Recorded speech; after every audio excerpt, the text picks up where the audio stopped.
बोंड खालकी जवळ बोंड गाव आहे.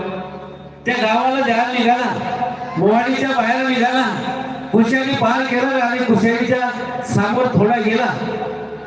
गाडी 60-70च्या स्पीड न पोरं काय कमी करतो, जवान पोट लवकर जावंच आहे म्हणून स्पीड न गाडी घेऊन गेला आणि तिकडून एक जनावर आला. तो या साईडवरून त्या साईडवर कुडाला गेला तर त्याच्या हँडलवर, गाडीच्या हँडलवर पळाला, आदळला.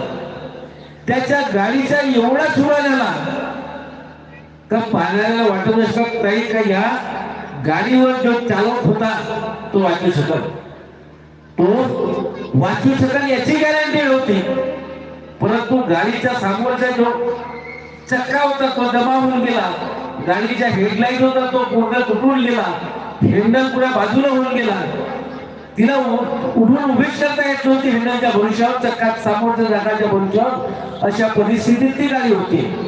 परंतु तो घडलेला प्रसंग त्यात जीव जाणारा पक्का होता, जीव जाणारा पक्का होता. कारण गाडीला पाहून कोणाला वाटे काही यांच्या ड्रायव्हर, या गाडीच्या ड्रायव्हर तो वाचलेला नसल. परंतु जीव तिथेही गेला, जीव जाणे पक्का होता, जीव तिथेही गेला. तो जनावर पूर्ण गाडीवर त्या जनावराचा जीव गेला. याचे कर्म चांगले, याचा बॅलन्स परमेश्वराचे होता म्हणून या सेवकाचा जीव वाचला. हे माझ्या परमेश्वराची कृपा बंधूंनो, हा जीवनात आमचा जमा केलेला बॅलन्स अशा वेळेस परमेश्वर धावून येते.